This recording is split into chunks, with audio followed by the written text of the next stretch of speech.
యేసుక్రీస్తు నామంలో బెతస్తా విడుదల పరిచయం తరపున మీకు ప్రేమపూర్వకమైన వందనాలు. ఇది నా వాక్య ధ్యానము.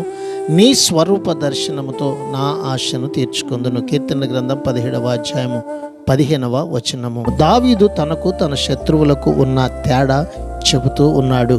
వారు దుర్మార్గులు, తాను న్యాయవంతుడు.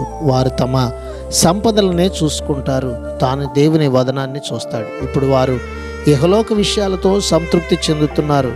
తనకైతే మరణం నుంచి లేచి దేవుని స్వరూపాన్ని చూసినప్పుడే నిజమైన సంతృప్తి అని రాస్తున్నాడు. మనం కూడా నిజముగా ఆయన ముఖ దర్శనం చేసినప్పుడే మన జీవితాలకి నిజమైనటువంటి సంతృప్తి, అటు ధన్యతను ఆయన ముఖ దర్శనం చేసేటువంటి భాగ్యాన్ని దేవుడు మనందరికీ ప్రసాదించునుగాక.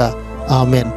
మహాపరిశుద్ధుడా, మహోన్నతుడా, జీవాధిపతి, మా మంచి యేసయ్య, నీ మహాకృపను బట్టి ప్రేమించి మాకిచ్చిన మరొక నూతన దినాన్ని బట్టి నీకు వందనాలు, స్తోత్రాలు చెల్లిస్తూ నీ ప్రజలమైనటువంటి మేము అంతిమంగా నీ ముఖ దర్శనము చేయనట్లుగా ప్రభువా, నీ మహిమ కలిగిన రాకడ కొరకు మమ్మల్ని అందరినీ కూడా సిద్ధపరచమని యేసు ప్రశస్త నామంలో ప్రార్థించి అడిగి వేడుకుంటున్నాము తండ్రి.